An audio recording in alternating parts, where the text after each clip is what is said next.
Assalamualaikum warahmatullahi wabarakatuh. Kami dari kelompok 10 mata kuliah perilaku konsumen yang beranggotakan Arinda Yulia Setianingsi, Lisa Aulia, dan saya sendiri Rika Wahyuni dengan dosen pengampu yaitu Ibu Wardani Purnamasari, SPD, MPDE. Nah, di sini kami akan menjelaskan tentang makalah kami yaitu kelas sosial. Baiklah, saya sendiri akan menjelaskan materi yang pertama yaitu jenjang sosial. Nah, jenjang sosial atau kelas sosial lebih banyak mengacu terhadap lapisan yang berdasarkan pada unsur ekonomis. Pada zaman sekarang, kelas sosial bagi sebagian orang sangat dijunjung tinggi dan sifatnya tegas. Masyarakat mempunyai konsepsi dan kesadaran terhadap adanya jenjang sosial. Nah, tidak jarang bagi mereka yang mempunyai kelas sosial tinggi, mereka mendapatkan fasilitas hidup tertentu yang mungkin tidak sama dengan yang lainnya, seperti standar hidup yang tinggi, harta benda, serta kebebasan, dan lain-lain. Nah, yang kedua, pengertian jenjang sosial. Penjumlahan kelas-kelas dalam masyarakat disebut jenjang sosial. Artinya, semua orang dan keluarga yang sadar akan kedudukan mereka diketahui dan diakui oleh masyarakat umum. Jenjang sosial mengacu terhadap pengelompokan orang yang sama dalam perilaku mereka berdasarkan posisi ekonomi mereka. Nah, materi selanjutnya akan dijelaskan oleh Lisa Aulia. Kepada Lisa, dipersilakan. Materi selanjutnya yang akan saya jelaskan yaitu adalah faktor penentuan kelas sosial. Beberapa indikator lain yang berpengaruh terhadap pembentukan kelas sosial yaitu dibagi menjadi 3. Yang pertama ada kekayaan. Nah, untuk memenuhi peran uang dalam menentukan kasta sosial atau kelas sosial, kita harus menyadari bahwa pada dasarnya kelas sosial itu merupakan suatu cara hidup. Artinya, bahwa pada kelas-kelas sosial tertentu memiliki cara hidup atau pola hidup tertentu pula, dan untuk menopang cara hidup tersebut diperlukan biaya. Dalam hal ini, uang memiliki peran atau penopang cara hidup kelas sosial tertentu. Nah, yang kedua yaitu adalah pekerjaan.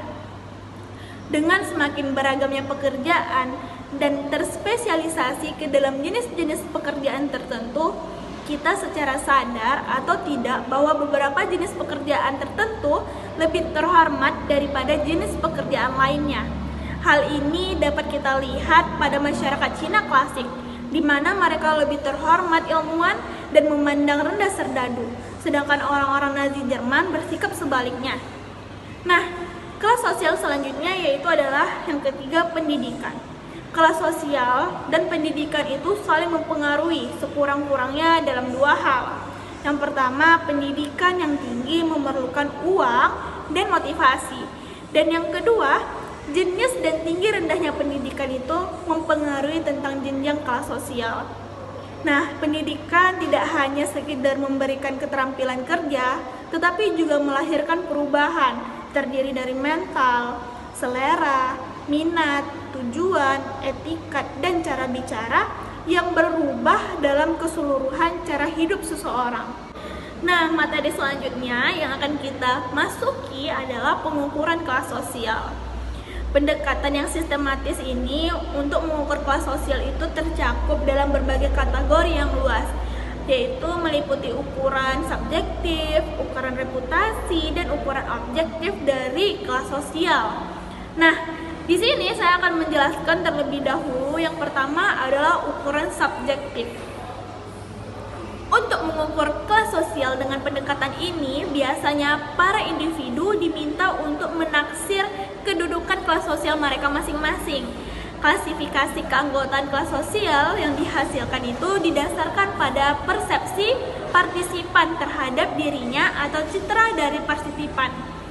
Nah, kelas sosial itu dianggap sebagai fenomena pribadi, yaitu fenomena yang menggambarkan rasa memiliki seseorang atau identifikasi dengan orang lain.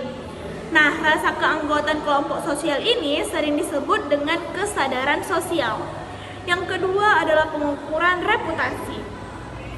Pendekatan reputasi untuk mengukur kelas sosial memerlukan informan mengenai masyarakat yang dipilih untuk membuat pertimbangan awal mengenai keanggotaan kelas sosial dengan orang lain dalam masyarakat. Yang ketiga adalah pengukuran objektif. Untuk objektif terdiri dari berbagai variabel demografis dan sosioekonomis yang dipilih mengenai individu yang sedang dipelajari.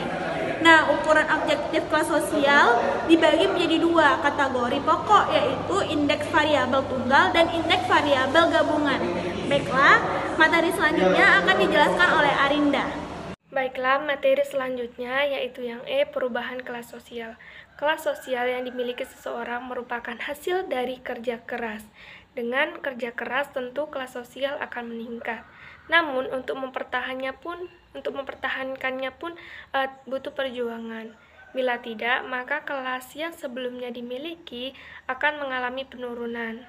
Nah, kelas sosial senantiasa akan berubah seiring dengan presentasi seseorang di masyarakat. Untuk itu, agar kelas sosial seseorang selalu terjaga, maka ia perlu menjaganya dengan usaha kerja keras. Selanjutnya yaitu F, pemasaran pada segmen pasar berdasarkan kelas sosial. Nah, untuk mencapai hasil pemasaran yang optimal, kita pertama kali harus terlebih dahulu melakukan segmentasi pasar atas produk yang akan dijual. Nah, segmentasi pasar pada intinya membagi potensi pasar menjadi bagian-bagian tertentu. Bisa berdasarkan pembagian demografis, berdasarkan kelas ekonomi, dan berdasarkan pendidikan ataupun juga berdasarkan gaya hidup, yaitu psikolografis.